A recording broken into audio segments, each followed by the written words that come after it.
உங்கள் கூட்டத்திலிருந்து வந்தவன் தான் நான். பொதுவாக இந்த படத்துக்காக ஒரு 3 டீமுக்கு நன்றி சொல்ல வேண்டியிருக்கு.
தனிமைப்படுத்திட்டு அந்த ஊருக்காரங்க எல்லாருமே வெளியில் போயிட்டாங்க.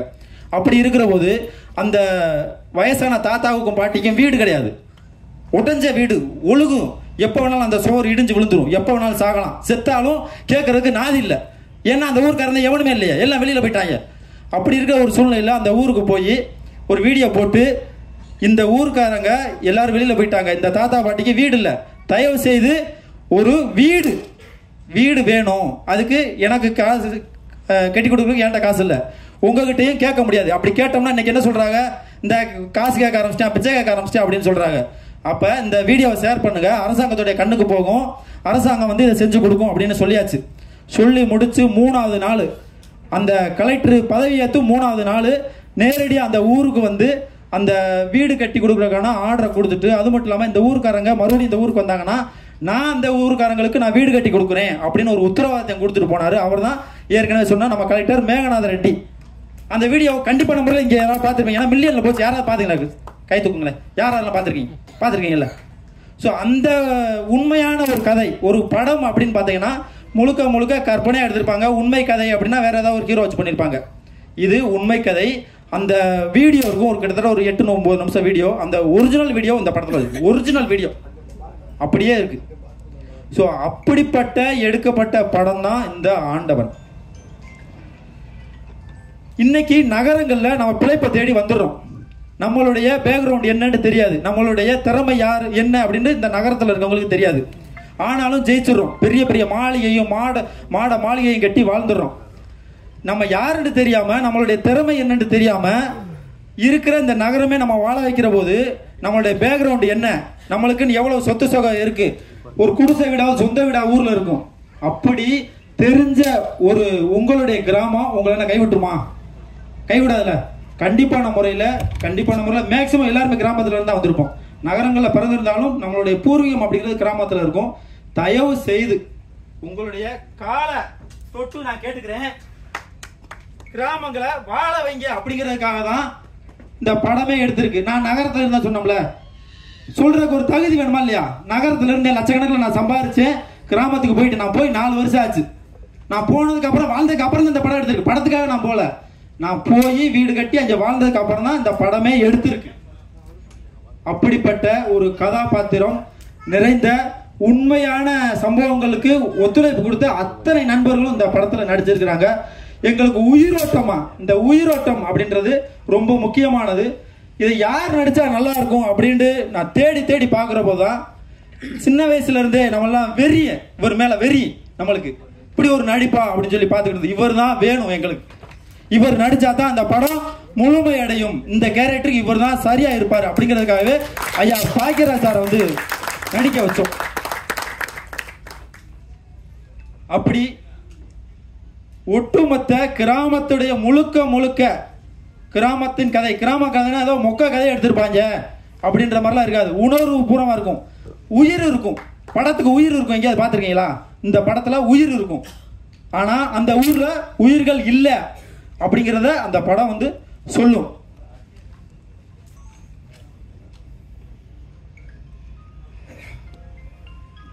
உதவுற எண்ணம், நன்றி அப்படின்னு ஏற்கனவே சொல்லியிருந்தேன் பாத்தீங்களா? உதவுற எண்ணம் இருக்கிறவங்க அத்தனை பேரும் இந்த படத்துல வந்து ஆண்டவனாகவே இருப்பாங்க. உதாரணத்துக்கு சொல்லணும்னா, நான் ஏற்கனவே சொன்னேன்ல, என்னுடைய பார்வையில என்னுடைய நண்பர்கள் ஆண்டவனா இருந்தாங்க. அதுக்கப்புறமா என்னுடைய ஊருக்காரங்க என்னுடைய பார்வையில ஆண்டவனா இருந்தாங்க. என்னுடைய பக்கத்து ஊருக்காரங்க என்னுடைய பார்வையில ஆண்டவனா இருந்தாங்க. இந்த படத்துக்கு உயிரோட்டம் கொடுத்த பாக்கியராஜ் ஐயா இந்த ஆண்டவன் பட குழுவுக்கே ஆண்டவனா இருந்தாரு. நீங்க இந்த படத்தை பார்க்கிற போது நீங்களே ஆண்டவனா இருப்பீங்க. ஆண்டவன் அப்படிங்கிறது என்ன நினைச்சுக்கிட்டு இருக்கீங்க? வேல் கம்பை வீச்சர் வாயம் கச்சுக்கிட்டு இப்படி கொடூரமா ஊருடைய எல்லையில கருப்சாமி மாதிரி ஐயனார் மாதிரி நின்றுகிட்டு இருக்கும்ல, அது ஆண்டவன் நினைச்சீங்களா? அது ஆண்டவன். அதுக்காக சிலையா எந்திரிச்சு நேரில் வந்துருமா இல்ல குதிரையில வந்துருமா? அப்படிலாம் வராதுல. எப்படி வரும்? இந்த மாதிரி நவீன காலகட்டங்கள்ல ஆண்டவன் திரும்பி வருவார் அப்படின்னு எல்லா மதங்களும் சொல்லிக்கிட்டு தான் இருக்குது. அப்படி இது மாதிரி ஏதாவது செல்போனையோ இல்ல கேமராவையோ தூக்கிக்கிட்டு தான் இந்த ஆண்டவன் வந்து வந்திருக்குது. இந்த 2025 ஆண்டவன் வந்தா எப்படி இருக்கும் அப்படின்றது இந்த படம் சொல்லும். அதுக்காக தான் இந்த ஆண்டவன், மற்றபடி மதத்துக்காக இருக்கும் அப்படின்லாம் கிடையாது. ஆண்டவன் அப்படிங்கிறது ஒரு பெரிய நம்பிக்கை. அந்த நம்பிக்கையை கொடுத்த ஆண்டவன். இந்த படத்தில் நடிச்ச நடிகர்கள் அத்தனை பேருமே தங்களுடைய சொந்த நடிப்புல அதை உண்மையாவே வாழ்ந்திருக்காங்க. வாழ்க்கை இந்த படத்தை எல்லாருமே வாழ்ந்தாங்க அப்படின்னு தான் சொல்லணும். அது வில்லனா இருக்கட்டும், நம்ம கதாநாயகியாக இருக்கட்டும், கூட இருந்த நண்பர்களா இருக்கட்டும், நாங்க படம் எடுத்து அந்த ஊருக்காரங்க பொதுவாக ஒரு ஷூட்டிங் எடுக்கிறாங்கன்னா என்ன செய்வாங்க? ஏதாவது ஒரு ஷூட்டிங் பிளேஸ்க்கு அமௌண்ட் கேட்பாங்களா இல்லையா? ₹1 கூட கேட்கறது. ஏன்னா கதை அப்படி கதை. எப்பா நம்ம ஊரு படம் எடுக்கிற நம்மளுக்கு எதுக்குப்பா காசு என்ன அப்படின்னு சொல்லி ₹1 கூட வாங்காம அத்தனை பேரும் இந்த படத்துக்காக ரொம்ப உழைச்சிருக்காங்க. கஷ்டம்னா உலகத்துல யாருமே பார்க்க முடியாத கஷ்டம். கஷ்டத்துடைய எல்லைன்னு ஒன்று இருக்கும்ல, அந்த எல்லையை பார்த்துட்டு இந்த ஆண்டவன் படக்குழு இன்னைக்கு வந்து இந்த படத்துடைய ட்ரெய்லர் லான்ச்சை உங்களுக்காக கொடுத்துக்கிட்டு இருக்குது.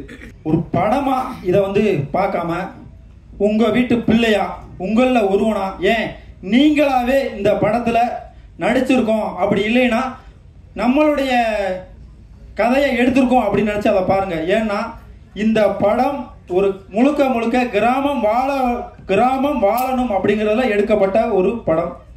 கண்டிப்பான முறையில நீங்க எல்லாம் சப்போர்ட் பண்ணீங்கன்னா கண்டிப்பான முறையில இந்த படம் வெளியில வந்து மக்களுக்கு போய் சென்றடையும்.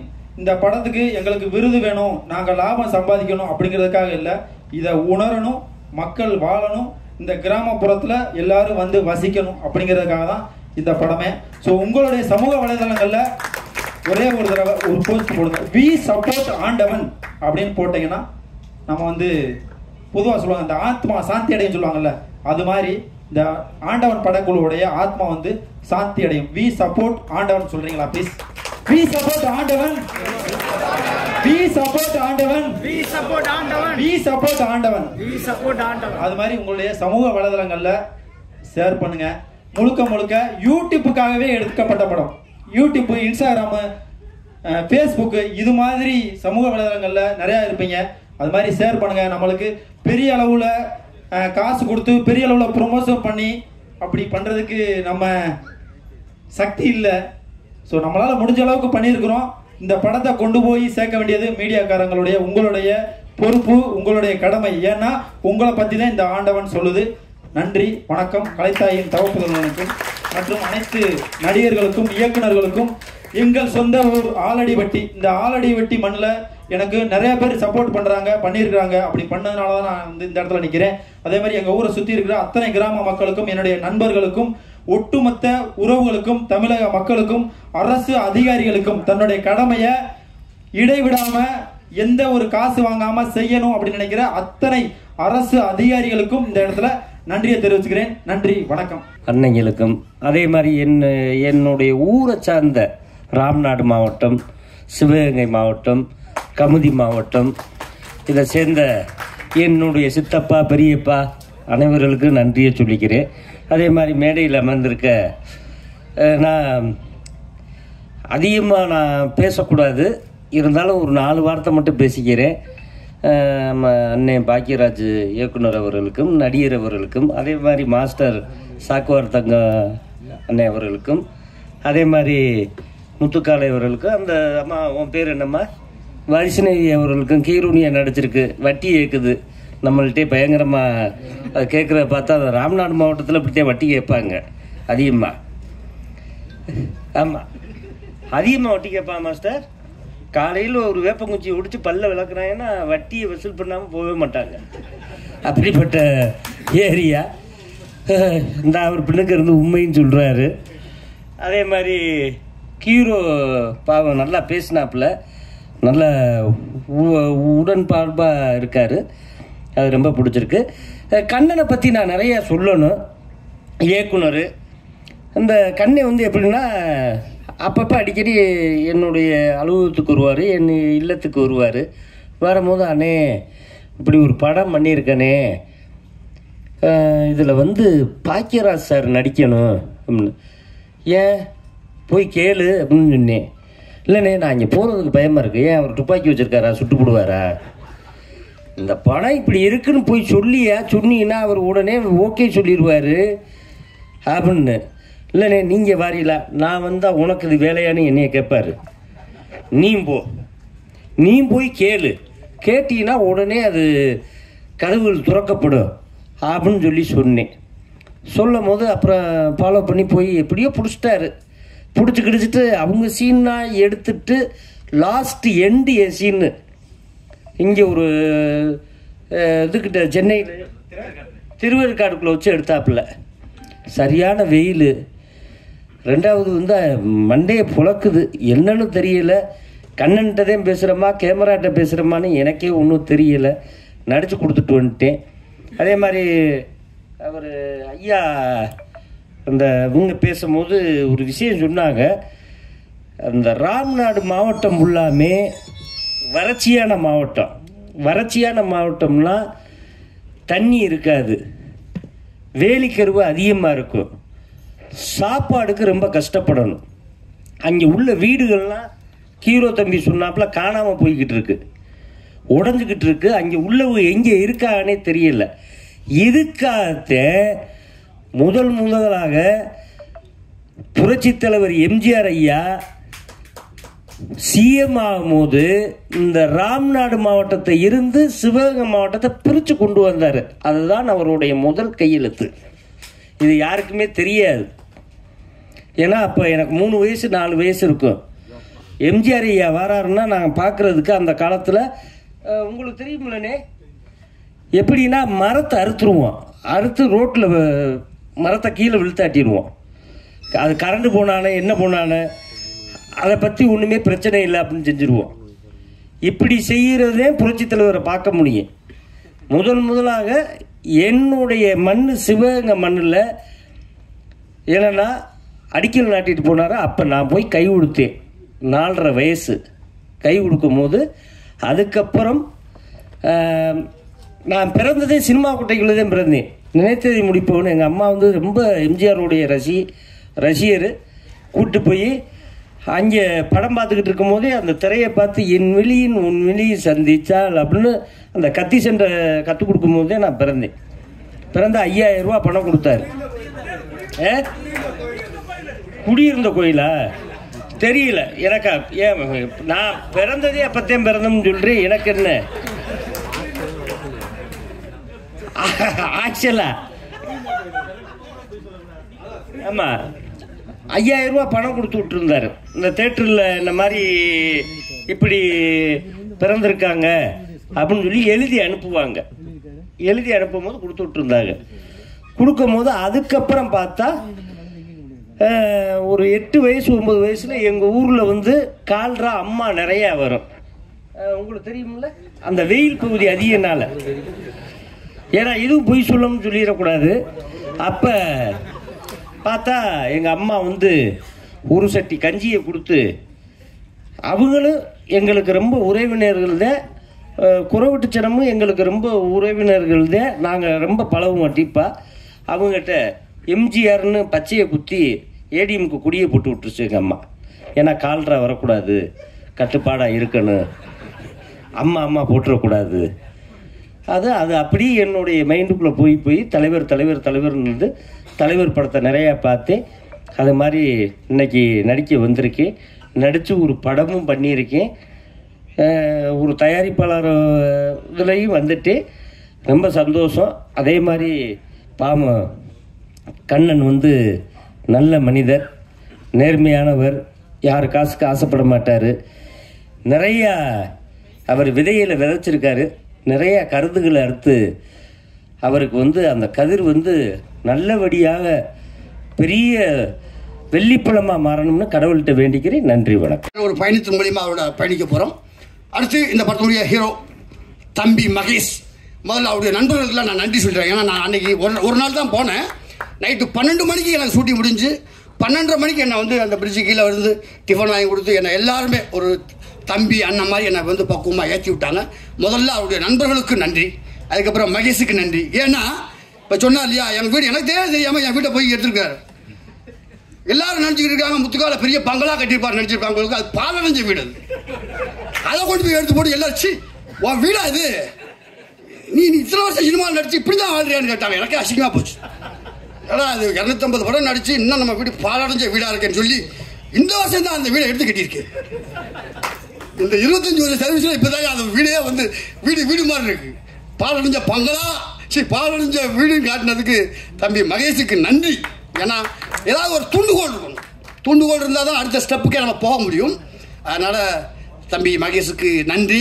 மீண்டும் பல படங்கள் நடித்து மேலே வரணும். ஏன்னா அவர் நிறையா சொல்லிட்டார் கிராமத்தில் வாழும். ஏன்னா நான் ஒரு பட்டிக்காட்டில் எங்கள் ஊரே பட்டிக்காடு. அவர் ஊர் மாதிரி எங்கள் ஊர் பேரும் சங்கம்பட்டி அப்படி தான் எங்கள் ஊர் பேர். அதனால் அவருக்கு நன்றி. மென்மேலும் பல படங்கள் செய்யணும். கேமராமேன் மகி சார், உண்மையிலேயே அவருக்கு நான் சொல்லி ஆகணும். இந்த படத்தில் ஒரே ஒரு டைலாக் ஒன்று வரும். என் ராஜ்யத்தில் நான் தாண்டா ராஜா அப்படின்னு சொல்லி ஒரு டைலாகு. இந்த படத்தில் ஒரு 4-5 சீன் நடிச்சிருந்தாலும் அதை உருவாக்கின பங்குல கேமராமேனுக்கு உண்டு. ஏன்னா நான் குடிச்சு என் மூஞ்சியெல்லாம் சப்பி போன மூஞ்சி மாதிரி இருந்தது. அதை இந்த படத்தில் வந்து ஆண்டவன் படத்தில் எனக்கு கொஞ்சம் நல்லா காமிச்சிருக்காரு. அதனால் அவருக்கு ஒரு நன்றி சொன்னேன். நான் இந்த முடிஞ்ச வரைக்கும் இந்த படம் பேசப்பட்டால் இதில் முத்துக்காலை பண்ண அங்கங்கே சில சிம்டம்ஸும் பேசப்படும். ஏன்னா இந்த ஒரு 10 வருஷமாக வந்து என் ராஜ்யத்தில் நான் தான் ராஜா அப்படி தான் வாழ்ந்துகிட்டு இருக்கேன். ஏன்னா எனக்கென்று ஒரு ராஜ்யம் எலிவலையாக இருந்தாலும் தனி வலையாக இருக்கணும்னு ஆசைப்படுறேன். ஏன்னா ஒருத்தர் நம்பி இருந்தால் என்ன பாடுவோம்னு அனுபவிச்சதுனால இன்னைக்கு மீண்டு வந்து இன்னைக்கு நான் வந்து எலிவலையாக இருந்தாலும் தனி வலையாக இருக்கணும்னு ஆசைப்பட்டு சிறப்பாக போய்கிட்டு இருக்கேன். அதனால் நிறையா பேசவும் முடியாது. நான் கடந்து வந்த பாதையை ஒரு சின்ன உதாரணமாக தம்பின்னு சொல்லலாம். ஏன்னா மாஸ்டர் மகேந்திரன் அப்பா சைக்கிளில் முன்னாடி உட்கார வச்சு, அதுக்காக எனக்கு வயசு ரொம்ப ஆச்சுன்னு நினச்ச வேண்டாம், குழந்தையா சைக்கிளில் உட்கார வச்சு அந்த விநாயகர் ஸ்கூலில் வந்து உட்காந்து பல்ட்டி அடிக்க சொல்லி தருவார். நான் ஒரு ஓரத்தில் பல்ட்டி அடிப்பேன், ஒரு ஓரத்தில் பல்ட்டி அடிச்சுக்கிட்டு இருப்பார். இப்படிலாம் வந்து இன்னைக்கு அவர் ஹீரோவாக நடித்து அவர் ஹீரோவாக நடித்த படத்தில் நான் ஒரு 4 படத்தில் நடிச்சிருக்கேன். இதுதான் வந்து இன்னொரு விஷயம் சொல்லணும். திரைக்கதை வேந்தன் நானும் கிங்காங்கும் டெய்லி ஒரு ஃபங்க்ஷனுக்கு போனோன்னா அவர் எல்லா பாட்டுக்கும் ஒரு டான்ஸ் ஆடுவார். அதில் பாக்கியராஜ் சார் அவருடைய பாடலும் உண்டு. அதில் ஒவ்வொரு நாளும் திரைக்கதை வேந்தன் எங்கள் பாக்கியராஜ் சார் ஆடியிருந்தால் எப்படி இருக்கும் அப்படின்னு ஒரு டைட்டில் அரைபடி சொல்லித்தான் வந்து கிங்க அங்கே ஆடுவார். அந்த வகையில் சிறு வயசில் நான் ஆகாயத்தில் சென்று கொண்டிருக்கும் விமானத்தை அண்ணாந்து பார்த்த நான் அதே விமானத்தில் ஏறி பயணம் செய்திருக்கிறேன் என்று சொல்லும் வாசகத்தை போல அவருடைய சுவரில்லாத சித்திரங்கள். அன்றைக்கி கூட கேட்டேன், அந்த தீவனை போட்டு ஷூட்டிங்கில் கேட்டேன், சார் தூரல் நின்று போச்சுல, நீங்கள் சிலம்பு சட்டை எத்தனை நாள் சார் கற்றுக்கிட்டீங்கன்னு கேட்டேன். ஜஸ்ட் அப்படின்னு ஒரு வார்த்தை சொல்லி முடிச்சார், அதான். ஆனால் சின்சியராக அந்த கண்ணோட்டம் தெளிவாக அந்த படத்துக்கு என்ன வேணுமோ அவர் 2 கம்பை வீசுறதை பார்த்தா நான் 3 மாதம் 2 கம்பை வீசுறதுக்கே எனக்கு 3 மாதம் ஆச்சு. ஏன்னா என்னுடைய அடிப்படையே சிலம்பம் தான். அவர் தூரல் நின்று போச்சு. புரட்சியில் ஒரு எம்ஜிஆர் படங்கள் பார்த்தா நான் சிலம்பம் கற்றுக்கிட்டேன். அதுக்கப்புறம் கராத்தையில் பிளாக் பெல்ட் வாங்கினேன், சிலம்பம் கற்று ஜிம்னாஸ்டிக் கற்றுக்கிட்டேன். இன்றைக்கி எங்கள் ஜாகோர் பாஸ் இருக்க யூனியனில் நானும் ஒரு 25 வருஷமாக மெம்பராக இருக்கேன்னா அதுக்கு காரணம் அவருடைய தூரல் நின்று போச்சு, டார்லிங்கில் கராத்தே சண்டை போட்டது, இதெல்லாம் ஒன்றொன்றும் எனக்கு ஒரு உற்சாக டாலி, ஏதாவது ஒரு தூண்டுகோல் வேணும். அந்த வகையில் அதே மாதிரி அவருடைய எழுத்தில் ஒரு 2 விஷயத்தில் எனக்கு பெரிய பெருமை பாக்கியம் பற்றி சொல்லலாம். தேசிய விருது பெற்ற அகத்தியன் சார் இயக்கிய ராமகிருஷ்ணா படத்தில் ஒரு மோனோ ஆக்டிங்கில் ஒரு 4 சீன் வரும். நான் நடித்த ஒரு 10 காமெடியில் அது ஒரு காமெடி. உண்மையிலே அந்த படம் மட்டும் ஓடி இருந்தால் நான் ஒரு அடுத்த கட்டத்துக்கு சென்றிருக்கலாம். ஜஸ்ட் மிஸ் அவ்வளோ சொல்லலாம். பட் அதில் வந்து சமீபத்தில் நீங்கள் ரசித்த நகைச்சுவை காட்சி என்ன அப்படின்னு கேட்கும்போது பாக்கியால் ஒரு லைன் வந்திருந்தது, ஒரு உற்சாக டானி. சமீபத்தில் நான் பார்த்த படத்தில் ராமகிருஷ்ணா படத்தில் சார்லி அண்ட் கோ முத்துக்காலை நடித்த நகைச்சுவை காட்சிகளை பார்த்து ரசித்தேன் அப்படி ஒரு லைன் இருந்தது. அந்த லைனை வச்சே நான் வந்து 25 படம் நடித்தேன். சார் பாக்கியராஜா நம்ம பாராட்டார விட்டுருமா அப்படின்னு நினச்சேன். அவ்வளோ பெரிய சந்தோஷமாக இருந்தது. அதே சொல்கிறேன் இல்லையா, ஆகாயத்தில் சென்று கொண்டிருக்கும் விமானத்தை, அதே மாதிரி அவர் படங்களை பார்த்து ரசித்த நான் அவருடைய இயக்கத்தில் சித்து +2 அதில் ஒரு பிச்சைக்காரனா நான் நடித்தேன். உண்மையிலேயே 5 டேக் 6 டேக் போச்சு. வேறு யார் பார்த்தியா என்னையா நடிக்க போயா வேறால போடியா அப்படின்ட்டுருவாங்க. ஒன்றும் இல்லை, பண்ணு. ஏன்னா உள்ளுக்குள்ள இன்னொரு கை வரணும், பிச்சை எடுக்கிற கை வரணும், அது தட்டை எடுத்துகிட்டு வரணும். அது பெரிய ரிஸ்க்காக இருந்தது. டைமிங் கரெக்டாக செட்டில் ஒரு 5-6 டேக் போச்சு. எந்த ஒரு இது இல்லை. ஆனால் உண்மையிலேயே ஒரு அம்மா வந்து எனக்கு பிச்சை போட்டு போச்சு. சப்பு வேலை வந்து எடுக்கும், பிச்சைக்காரனை எடுத்தேன். ஒரு அம்மா பிச்சை போட்டு போச்சு. நான் சார்ட்ட சொன்னேன், சார் ஒரு அம்மா எனக்கு பிச்சை போட்டுச்சு. கரெக்ட், ஒரிஜினலாக ஆள்கிட்ட போட்டிருக்கு. நீ பார்க்கறதுக்கு பிச்சைக்காரன் நீயும் ஒரே மாதிரி இருந்த பிறகு போட நினைச்சுவாங்க. உன் நடிப்புக்கு கிடைத்த அங்கீகாரம் எங்கே சுற்றினாலும் சமைதா, உன் நடிப்புக்கு கிடைத்த அங்கீகாரம் இதுதான் நம்முடைய உற்சாக டானி. அது மாதிரி இந்த ஆண்டவன் படத்தை வாழ்த்த வந்திருக்கும் கலைவேந்தர் அவருடைய வாழ்த்துக்கனால தம்பி மகேஷாக இருக்கட்டும், இயக்குனர் கண்ணன் சாராக இருக்கட்டும், எல்லாம் வந்து இந்த படம் மாபெரும் வெற்றி அடையணும். இதில் நடித்த நடிகர்கள் எல்லோரும் ஏன்னா கிராமத்தில் உள்ளவங்க எல்லாத்தையும் தனக்கு உதவி செய்த. இப்போ நான் ஒரு தொடர் ஒன்று எழுதியிருக்கேன். அது புக்கா வந்து இந்த மாதம் 18ஆம் தேதி ரிலீஸ் ஆக போகுது. எனக்கு கிடைச்ச ஒரு சின்ன ரீல், அவ்வளோ ஒரே ஒரு லைன் கிடைச்சது. அர்த்தமுள்ள இந்து மதத்தில் கவிஞர் கண்ணதாசையா எழுதின புக்கில் நான் படித்தது. அதுக்கப்புறம் தான் தெரியும் அதை வேற ஒருத்தர் எழுதியிருக்காரு. ஆவீன மலைபொழிய இல்லம் வீழ, ஆவீன மலைபொழிய இல்லம் வீழ, அகத்தடியால் மெய் நோக அடிமை சாக, அகத்தடியால் மெய் நோக அடிமை சாக, மா வீரம் போகுதன விதை கொண்டோட, மா வீரம் போகுதன விடை கொண்டோட, இடையில் கடன்காரன் மறித்து கொள்ள, சாவோலை கொண்டொருவன் எதிரே தோன்ற, தள்ள ஒன்னா விருந்து வர சர்ப்பம் தேண்ட, உழுதுண்ட கோமான் உரிமைக்காக குருக்கள் வந்து தச்சனை குடி என்றாராம். இதெல்லாம் ஒரு மனுஷன் படுற கஷ்டத்தினுடைய வழிகள், கஷ்டத்துடைய வழிகள். இந்த வழியை தாண்டி தான் ஒவ்வொரு மனுஷனை வாழ்ந்துகிட்டு இருக்கான் அப்படின்னு அர்த்தமுள்ள இந்து மதத்தில் நான் படித்தேன். அது ஒருவேளை கண்ணதாசன் ஐயா தான் எழுதியிருக்காருன்னு நினைச்சு பார்த்தேன். அவர் கீழே ஒரு லைன் எழுதினார், இல்லை இது ராமச்சந்திர கவிராயர் எழுதுனது. அந்த வாசகம் யார் எழுதுனாங்க, அது என்ன கருத்து சொல்லுச்சு அதுதான் முக்கியம். நான் கூட சில மேடையில் பேசுவதுண்டு. பட்டினி கிடந்து பசியால் மெலிந்து பால்பட நேர்ந்தாலும், கட்டுடல் தளர்ந்து கைகால் மெலிந்து கீழ்நுழையிட்டாலும், கெட்டு நடு தருவோடு வீணிக்கே வந்தாலும், நான் எட்ட நினைத்த காரியத்தை செய்து முடிக்காமல் விட்டு விடுவேனோ அப்படின்னு சொல்லி நிறைய மேடைகளில் பேசுவேன். ஏன்னா இதெல்லாம் தோண்டு போன நண்பர்களுக்காக ஒரு உற்சாகம் கொடுக்குறது. அப்படி கொடுத்ததுனால தான் இன்னைக்கு நான் ஒரு 300 படம் நடிச்சிருக்கேன். நான் ஆசைப்பட்டு வந்த ஸ்டண்ட் யூனியனில் 25 வருஷமாக மெம்பராக இருக்கேன். என்னுடைய பதிவுகளை தான் இந்த ஜெயிச்சு விளையாடலாமா அப்படிங்கிற ஒரு புக்கு இந்த மாதம் 18ஆம் தேதி ரிலீஸ் ஆக போகுது. அது யாருன்னா குடியை விடுவதற்கும் படிப்பை தொடுவதற்கும் ஒரு நல்ல விஷயங்கள் சொல்லியிருக்கேன். இதை நீங்கள் எல்லாரும் வாங்கி படிங்க. இப்படி ஒரு அருமையான மேடையை அமைத்து கொடுத்த அனைவருக்கும் என்னுடைய மனமார்ந்த வாழ்த்துக்கள். ஆண்டவன் படம் மாபெரும் வெற்றியடைய என்னுடைய மனமார்ந்த வாழ்த்துக்கள். நன்றி. ஃபர்ஸ்ட் இந்த படம் ஆண்டவன் அப்படின்ற ஒரு படத்துக்கு ஒரு மிகப்பெரிய வாழ்த்துக்கள். படத்தில் அவங்க எந்த அளவுக்கு அவங்க இந்த சமுதாயத்து மேலே அக்கறை இருக்கிற விஷயங்களை காமிச்சிருக்காங்கன்னு எனக்கு தெரியல. பட் பட் இது வரைக்கும் இங்கே இருக்கிறவங்க பேசினவங்க நிறைய பேருக்கு வந்துட்டு நிறைய அக்கறை இருக்குது. ரொம்ப நல்ல எமோஷ்னல் பர்சனாக இருக்காங்க. அவங்கள பார்க்கும்போது ரொம்ப சந்தோஷமாக இருக்குது. அண்ட் அவங்க ஒரு படம் எடுத்திருக்காங்க, ஒரு ஃபஸ்ட்டு படம் எடுத்திருக்காங்க, ஒரு விஷயத்தை ட்ரை பண்ணியிருக்காங்க. அண்டு நிறைய பேர் பேசும்போது தான் தெரியுது மகேஷ் வந்துட்டு யூடியூப்லலாம் வந்துட்டு வீடியோஸ்லாம் போடுறார் அப்படின்ட்டு. ஸோ அது ஒரு நல்ல ஒரு இன்ஃபர்மேஷனாக இருக்குது. ஸோ நிறைய பேர் நியூ கம்மர்ஸ்க்கு இந்த ஒரு படம் ஒரு நல்ல ஒரு அடையாளமாக இருக்கணும்னு அந்த ஆண்டவனை வேண்டிக்கிறேன். அண்ட் இந்த படம் பெரிய சக்ஸஸ் ஆகணும். எந்த ஒரு படமாக இருந்தாலும் அதில் சில கைகள் இருக்கும். இன்னும் லைக் சில சில சில ஆர்டிஸ்ட் வந்து சில படங்கள் விடவே விடாது. அப்படி வந்து பாக்யராஜ் சார்லாம் இருக்காருன்னு நினைக்கும் போது எவ்வளோ படங்கள் சின்ன வயசுலேருந்து அவரோட நான் நடிச்சிருக்கேன், அவரோட படங்களை பார்த்து வளர்ந்துருக்கேன். அண்டு எவ்ரி டைம் நான் அவர்கிட்ட பேசியிருக்கேன், வீட்டுக்கு போகும்போதெல்லாம் பேசியிருக்கேன். அண்ட் அவர் திருப்பியும் ஸ்க்ரீனில் பார்க்கும்போது எனக்கு ரொம்ப சந்தோஷமாக இருக்கேன்.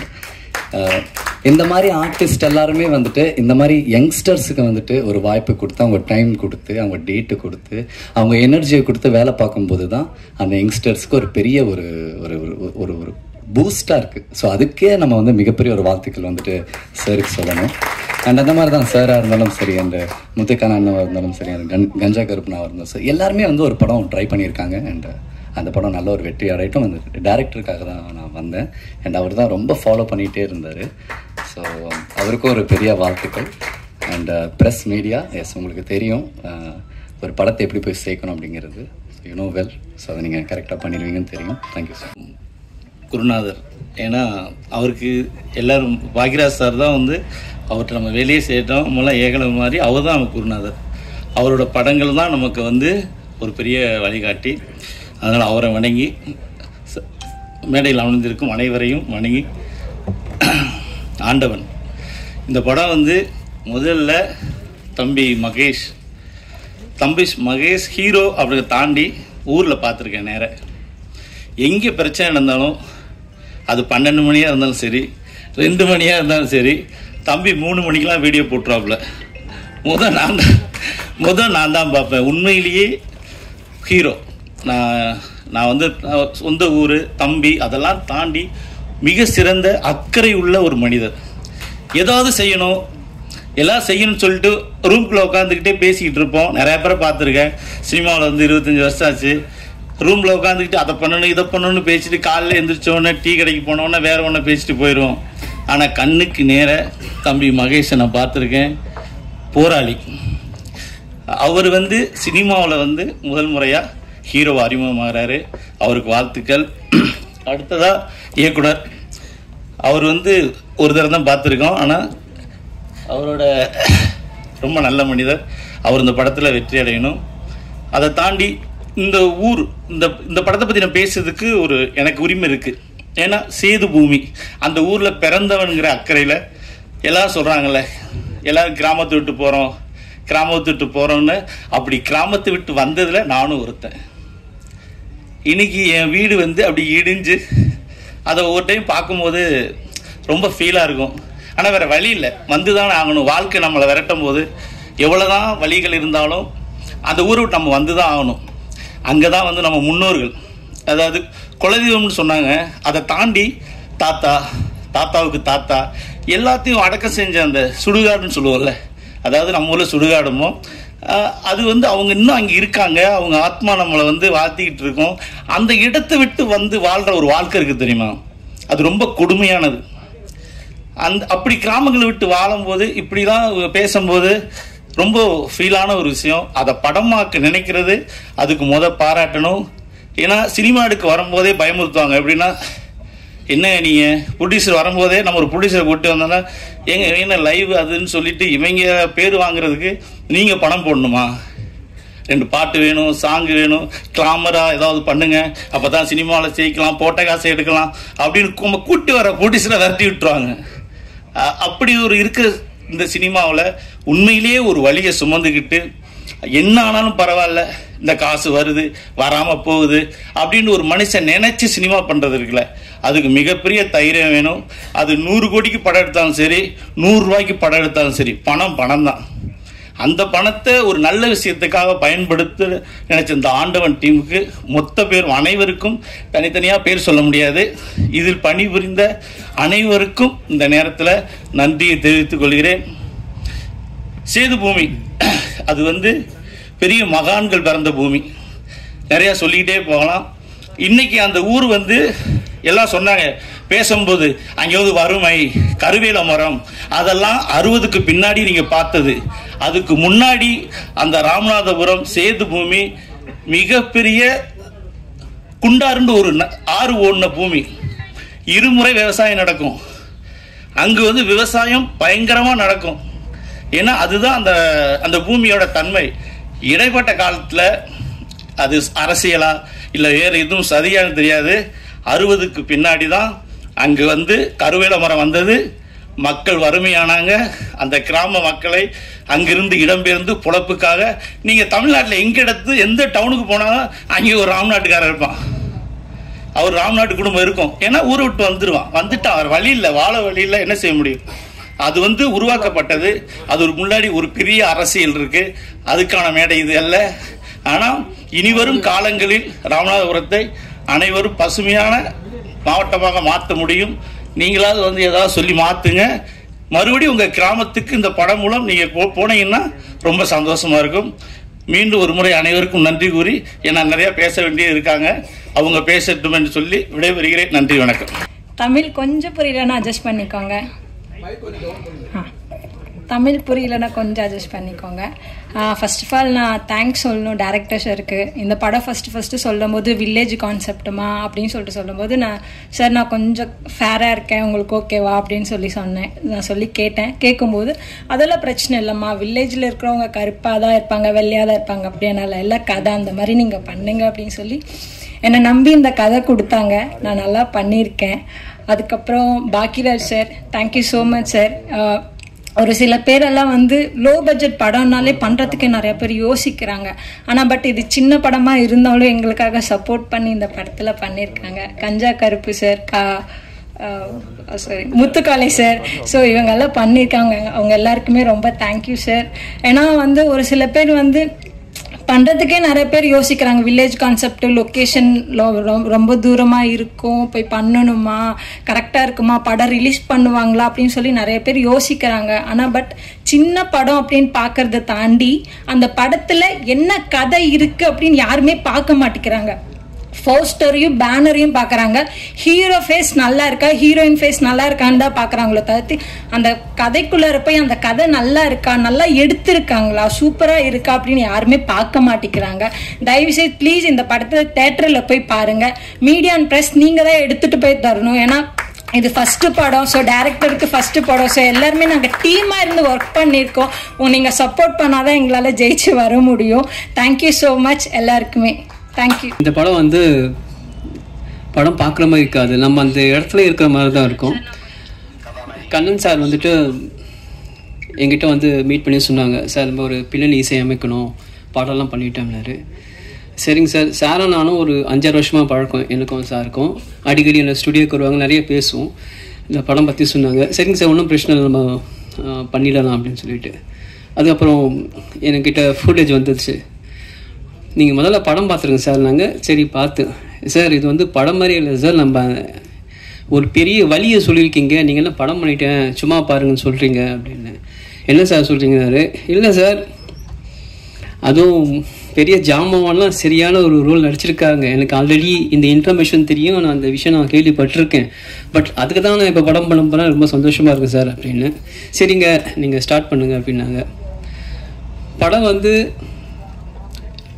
அந்த ஆம்பியன்ஸே பார்க்கும்போது நம்ம அந்த லொக்கேஷனில் இருக்கிற மாதிரி தான் இருக்கும், அந்த இடத்துல தான் உட்கார போகிறோம் அப்படின்ட்டு. உண்மையாகவே ரொம்ப அழகாக பண்ணியிருந்தாங்க. அந்த மகேஷ் சாரும் சரி, சார் பாக்கியராஜ் சாரும் சரி, எல்லாரோடலும் வந்து நேச்சராகவே இருக்கும். இட்ஸ் நாட் லைக் அந்த ஆக்டிங் மாதிரி இருக்காது. அந்த சவுண்ட் எஃபெக்ட்ஸ்லாம் தான் இருந்துச்சு. சரி ஓகே மியூசிக் ஸ்டார்ட் பண்ணலான்னு. இல்லை காமெடி ஒத்துக்காங்கன்னு கஜா கப்பல்னும் ஒரு நல்ல ரோல் பண்ணிட்டு இருந்தாங்க. உண்மையாகவே எனக்கு ரொம்ப பிடிச்சி இந்த ஒர்க் பண்ணியிருக்கேன். இதோட பின்னணி செய்ய மீடியா நீங்கள் தான் சப்போர்ட் பண்ணணும். ஏன்னா இது வந்து ஒரு பெயின், அதுவும் அந்த தாத்தா பாட்டியோட அவங்க பேசும்போது நம்மளுக்கே ஒரு பெயினாக இருக்கும் அந்த இடத்துல நம்ம பார்க்கும்பொழுது. ஏன்னா ரொம்ப அழகாக அந்த கிராமத்தை பற்றி சொல்லுவாங்க. அவங்க பேசுறது நமக்கே அழ வரும். அந்த பெயினை ரொம்ப அழகாக அவங்க வந்து எஸ்டாப்ளிஷ் பண்ணியிருப்பாங்க. ஸோ வர 16ஆம் தேதி இந்த படம் ரிலீஸ் ஆகுது. நீங்களாம் பாருங்கள், சப்போர்ட் பண்ணுங்கள். நன்றி, வணக்கம். இந்த ஆண்டவன் திரைப்படத்துக்கு ட்ரெய்லர் வெளியீட்டு விழாவுக்கு வருகை புரிந்திருக்கின்ற வாங்க சினிமா பற்றி பேசலாம். அந்த புக்கு நான் வந்து நல்லா படிச்சிருக்கேன். பாக்கியா புக்கோட ரசிகன் நான். இந்த கேள்வி பதிலாம் பக்காவாக நிறைய அறிவார்ந்த தகவலை சொல்லுவார். இந்த ஆண்டவன் படம், இந்த ஆண்டவன் ஆசையோட படம் மிக மிக மிகப்பெரிய வெற்றி படமாக அமையணும். உங்கள் எல்லாரும் ஏகோபித்த கைத்தட்டலோட எல்லாம் ஊர்லேருந்து வந்திருக்கீங்க, கமுதியிலேருந்து வந்திருக்கீங்கிறாங்க. எல்லாம் எங்கள் ஊருக்கு உங்கள் ஊரை தாண்டி தான் நாங்கள் போவோம். ஏன்னா நானும் அதே மாதிரி ஊர்லேருந்து வந்தவன் தான். அதனால் உங்கள் கைத்தட்டல் தான் ஆண்டவனுக்கு கேட்கும். இப்போ நம்ம மனசில் பேசுகிறோம்ல, சில இதிலே கூட்டத்தில் ஒருத்தர் நினைப்பான் இந்த படம் ஓடக்கூடாதுன்னு நினைப்பான். அந்த ஏன் தெரியுமா கல்யாணத்துக்கு கட்டி படம் அடிக்கிறாங்க, எவனா தப்பாக சொன்னால் அது கேட்கக்கூடாது கட்டி படம். அதே மாதிரி இந்த படம் வெற்றி அடைய அனைவரும் ஓகேவர்கள் கைத்தட்டல் கொடுங்க. யாருன்னா கைத்தட்டலாம் அவங்க துரோகி.